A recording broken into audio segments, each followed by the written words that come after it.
नमस्कार। आज हम राजस्थान बोर्ड का क्लास 9 का सोशल स्टडीज़ का सामाजिक विज्ञान का अध्याय 3 प्राचीन भारत और विश्व यहाँ पर पढ़ेंगे। पहले प्राय यह माना जाता था कि प्राचीन काल में भारत का दुनिया के दूसरे देशों से कोई संबंध नहीं था, लेकिन पुरातत्व एवं इतिहास से संबंध रखने वाली खोजों से अब यह स्पष्ट हो गया है कि प्राचीन भारत की सिंधु सरस्वती सभ्यता काल से लेकर 10वीं शताब्दी ईस्वी तक भारत का दुनिया के दूसरे देशों से घनिष्ठ व्यापारिक और सांस्कृतिक संपर्क रहा था।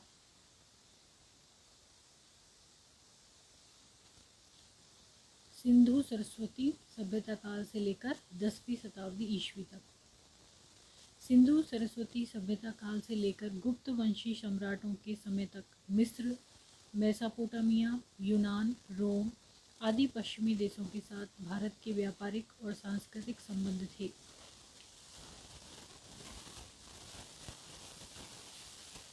हर्षवर्धन के बाद दक्षिणी भारत में चोल साम्राज्य के विस्तार के समय ईसा की 10वीं शताब्दी तक पश्चिमी देशों के मुकाबले मध्य एशिया एवं दक्षिणी पूर्वी एशिया के साथ भारत के ऐसे घनिष्ठ व्यापारिक, राजनीतिक और सांस्कृतिक संबंध थे जिस कारण भारत को बृहत्तर भारत के रूप में जाना जाता था।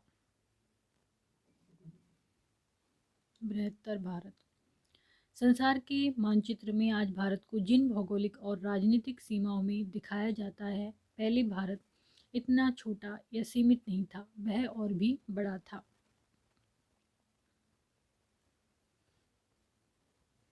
प्राचीन काल में भारत की भौगोलिक सीमाएं काफ़ी विस्तृत थी। भारत के उत्तर पश्चिम में स्थित आज का अफगानिस्तान भारत का ही हिस्सा था।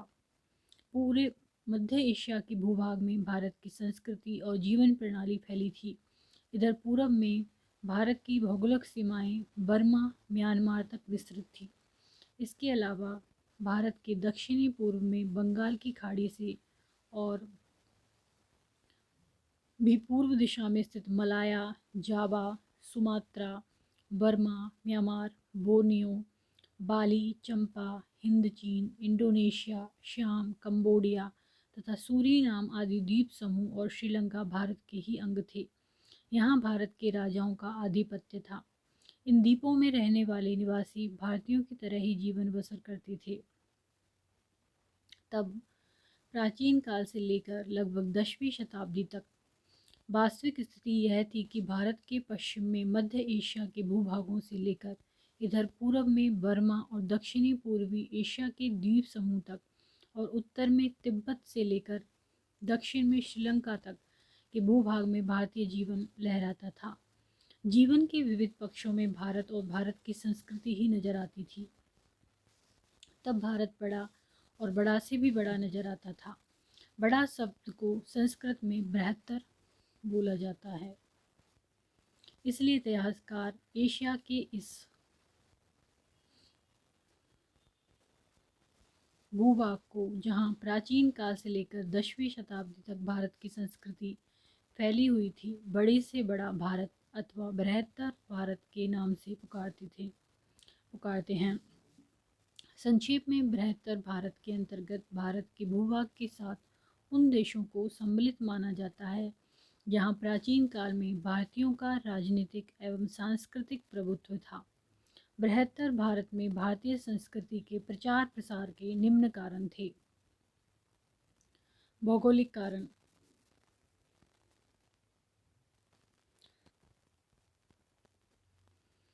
इसका सर्व प्रमुख कारण भारत की भौगोलिक स्थिति थी। भारत एशिया महाद्वीप के दक्षिणी भाग के मध्य में स्थित है।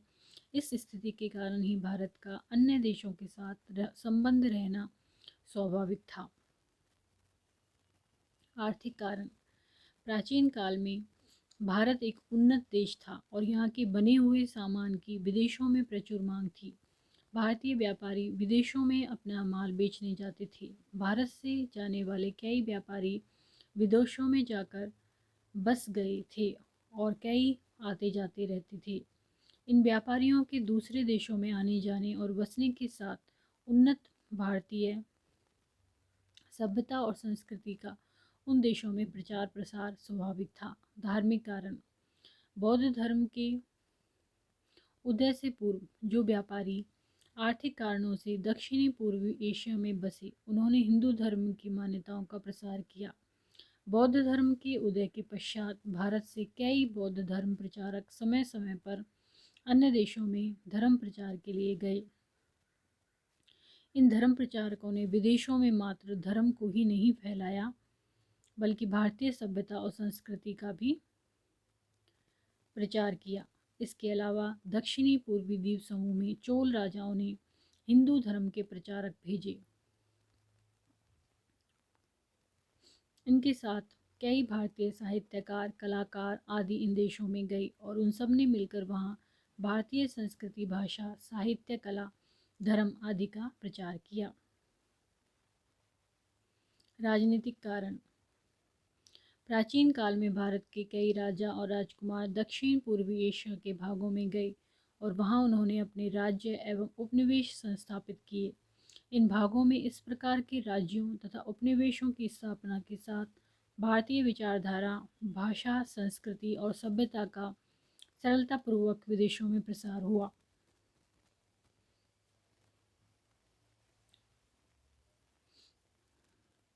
ये बृहत्तर भारत है जिसका कि ये नक्शा दिखाया हुआ है। कंबोडिया, शाम, श्रीलंका, अफगानिस्तान, अरबिया,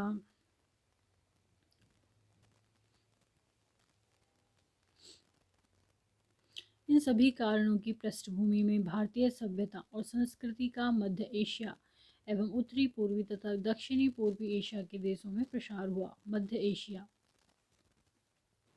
प्राचीन काल में सांस्कृतिक दृष्टि से मध्य एशिया का प्रदेश भारत के पूर्ण प्रभाव में था।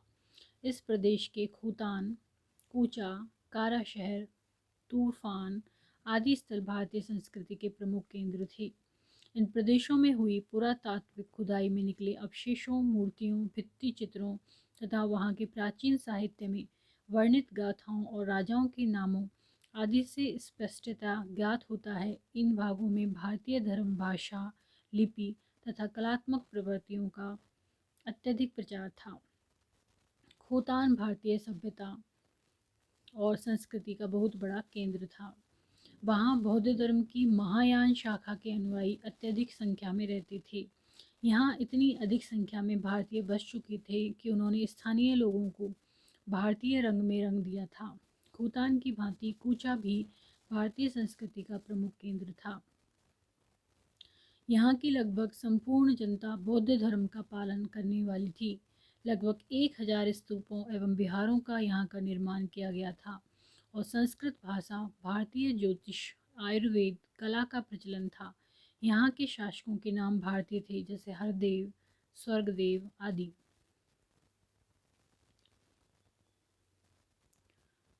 खोतान एवं कूचा की भांति ही कारा शहर एवं तुर्फान भी भारतीय सभ्यता के प्रमुख केंद्र थे। ये दोनों अलग अलग प्रदेश थे।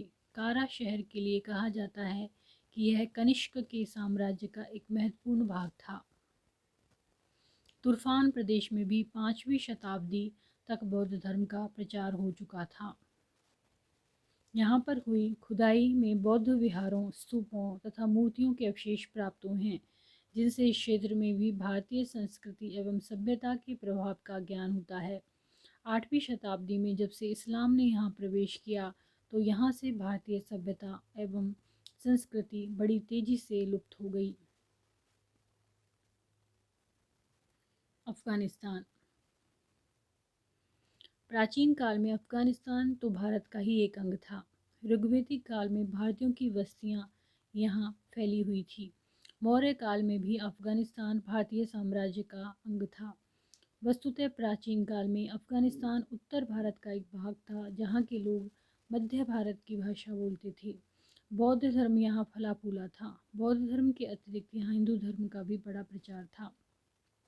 चीन, चीन और भारत के प्राचीन संबंधों का उल्लेख महाभारत, मनुस्मृति तथा कालिदास के अभिज्ञान शाकुंतलम नाटक से प्रकट होता है, किंतु ईसा की पहली शताब्दी धार्मिक एवं सांस्कृतिक दृष्टि से चीन और भारत का आदान प्रदान प्रारंभ हो गया था।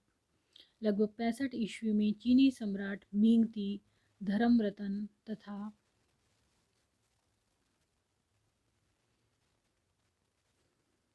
मातंग नामक दो बौद्ध भिक्षुओं को भारत से चीन ले गया था। वे बौद्ध ग्रंथों का चीनी भाषा में अनुवाद करते रहे। चीन में बौद्ध धर्म के व्यापक प्रसार के साथ भारतीय स्थापत्य कला, मूर्ति कला एवं चित्रकला का अधिक प्रभाव पड़ा।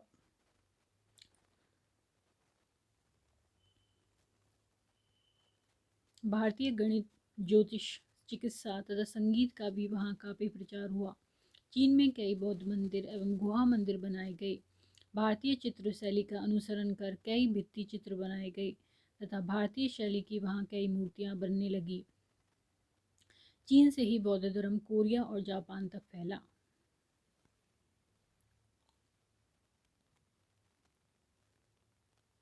तिब्बत। उत्तर में भारत का निकटतम पड़ोसी तिब्बत भी सभ्यता और धर्म के क्षेत्र में भारत का ऋणी है। तिब्बत के राजा शोशांग नेम्पो ने भारत से वैवाहिक संबंध स्थापित किए। वहाँ पर बौद्ध धर्म का खूब प्रचार प्रसार हुआ तथा बौद्ध मंदिर एवं विहार बनवाए गए। संस्कृत भाषा तथा भारतीय लिपि, ब्राह्मी एवं खरोष्ठी उन्होंने अपनाई।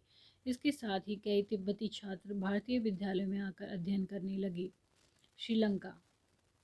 भारत और श्रीलंका का संबंध प्राचीन काल से ही भारतीय इतिहास में इसका सर्वप्रथम उल्लेख वाल्मीकि रामायण में आता है, जबकि राम ने श्रीलंका पर विजय प्राप्त की थी।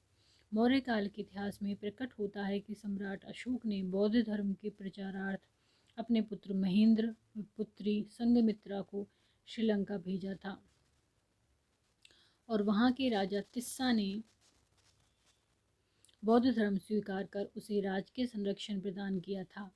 फलतः बौद्ध धर्म वहाँ का सनहीय धर्म बन गया था। धर्म के साथ साथ पाली भाषा और ब्राह्मी लिपि का भी श्रीलंका में प्रचार हुआ था। साथ ही श्रीलंका के साहित्य, कला तथा जनजीवन पर भारतीय संस्कृति का पर्याप्त प्रभाव पड़ा, जिसकी झलक आज भी स्पष्ट दिखाई देती है।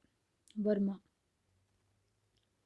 बर्मा का वर्तमान में म्यांमार नाम है। यहाँ प्रथम शताब्दी से भी पहले भारतीय संस्कृति का प्रसार हो चुका था। यहाँ के आराकान, तांगोंग, श्री क्षेत्र, यातोन, पीगू में हिंदू जीवन शैली पर्याप्त मात्रा में विकसित थी।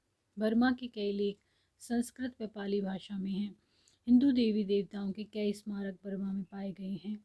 बर्मा के मान राज्य में हिंदू धर्म का सर्वाधिक प्रभाव था। 9वीं 10वीं शताब्दी में पागन राज्य की स्थापना हुई। तब यहाँ का प्रसिद्ध राजा अनिरुद्ध था। इस पागन वंश के राज्यकाल में ब्राह्मण धर्म का स्थान बौद्ध धर्म ने लिया। बर्मा का आनंद मंदिर भारतीय शिल्पकारों द्वारा ही निर्मित है। बर्मा, म्यांमार में आज भी कई नाम हिंदू संस्कृति से मेल खाते हैं। कंबोज या कंबोडिया को पहले फूनान कहा जाता था। वहाँ ईसवी सन की प्रथम शताब्दी में कौंडिन्य नामक भारतीय ने अपने राज्य की स्थापना की और वहाँ नागी जाति की शोभा नामक कन्या से विवाह किया। इसी से वहाँ के निवासियों को कपड़ा पहनना सिखाया। कौंडिन्य के वंशजों के शासनकाल में कंबोडिया की प्रगति हुई और वहाँ भारतीय संस्कृति का प्रसार हुआ। ये है कंबोडिया का अंगकोर वाट मंदिर।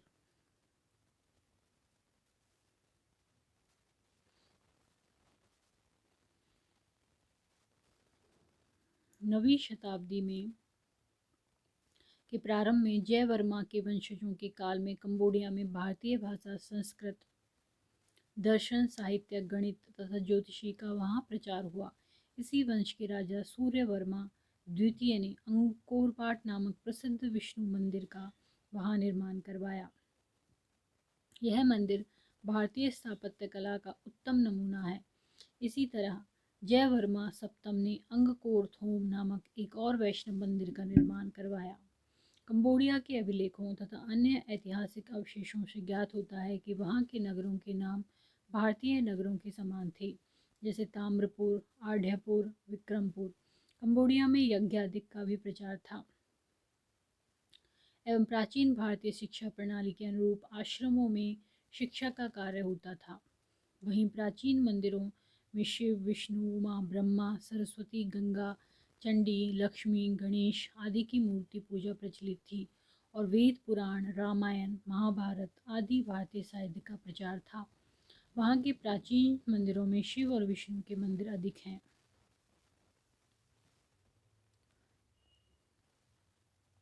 चंपा। कंबोडिया या कम्बोज के पूर्वी भाग में प्राचीन काल में चंपा नामक राज्य था, जिसका आधुनिक नाम है वियतनाम। यहाँ भी प्राचीन काल में भारतीय उपनिवेश था। यहाँ का पहला राजा श्रीमार हिंदू था। इस राज्य में भी कई हिंदू राजवंशों ने लंबे समय तक शासन किया था, जिसमें भद्रवर्मा, गंगराज, पांडुरंग, भृगु और हरिवर्मा प्रमुख थे। चंपा के प्राचीन ऐतिहासिक अवशेषों और परंपराओं से ज्ञात होता है कि वहाँ की भारत की भांति वर्ण व्यवस्था विद्यमान थी और विवाह की पद्धति भारत की तरह ही थी। वहाँ यज्ञोपवीत धारण करने की प्रथा थी। राजकुलों में सती प्रथा प्रचलित थी और विधवाएं सादा जीवन व्यतीत करती थी। इस राज्य में भारतीय त्योहार मनाए जाते थे। चंपा की राजभाषा संस्कृत थी और वहाँ भारतीय धर्म, दर्शन, साहित्य तथा व्याकरण आदि का खूब अध्ययन होता था। वहाँ शैव मत का सबसे अधिक प्रचार था। भद्रवर्मा ने माइसन में एक मंदिर का निर्माण करवाया था। शिव के अलावा अन्य भारतीय देवता तथा राम व सीता की भी वहाँ पूजा होती थी और उनके मंदिर बनवाए गए थे। वहाँ के मंदिरों में चालुक्यों की स्थापत्य निर्माण शैली का अनुसरण किया गया था। चंपा में बाद में बौद्ध धर्म का भी व्यापक प्रचार हुआ और कई बौद्ध मंदिरों का निर्माण हुआ। मलाया द्वीप समूह, जिसे अब मलेशिया कहते हैं, में प्राचीन काल में कई हिंदू राज्यों का विकास हुआ। इनमें करमरंग, कलशपुर, कटाह एवं पहंग आदि राज्य प्रमुख थे। इस प्रायद्वीप के अनेक भागों में प्राचीन मंदिरों के खंडहर तथा मूर्तियों पर संस्कृत भाषा में उत्कीर्ण लेख आदि प्राप्त हुए हैं, जिससे पता चलता है कि मलाया में भारतीय संस्कृति का पूर्ण प्रभाव था। यहाँ के राजाओं में गौतम, समुद्र विजयवर्मन आदि का भी भारतीय नामों के सदृश उल्लेख मिलता है। यहाँ पर भी बौद्ध धर्म का प्रचार हुआ और बौद्ध स्तूपों का निर्माण हुआ था। यहाँ आज भी ऐसे ब्राह्मण परिवार मौजूद हैं जिनके पूर्वज भारत से गए थे। दक्षिण में चोल साम्राज्य के प्रतापी राजा राजेंद्र चोल प्रथम का भी इस द्वीप समूह पर व्यापारिक नियंत्रण था। शाम को आजकल थाई जाति के नाम पर थाईलैंड कहा जाता है, किंतु थाई जाति का प्रभाव यहाँ 13वीं शताब्दी से पूर्व नहीं था। इसके पूर्व यहाँ भारतीयों का प्रभुत्व था और यहाँ पर भारतीय सभ्यता और संस्कृति का पूर्ण प्रभाव था। यहाँ हिंदू धर्म और बौद्ध धर्म की महायान विचारधारा का भी अधिक प्रचलन था। यहाँ के शासकों ने बौद्ध मंदिर और विहारों का भी निर्माण करवाया था। इस प्रदेश में पाली भाषा का भी प्रसार था और वहाँ की स्थापत्य कला एवं तक्षण कला पर भारतीय कला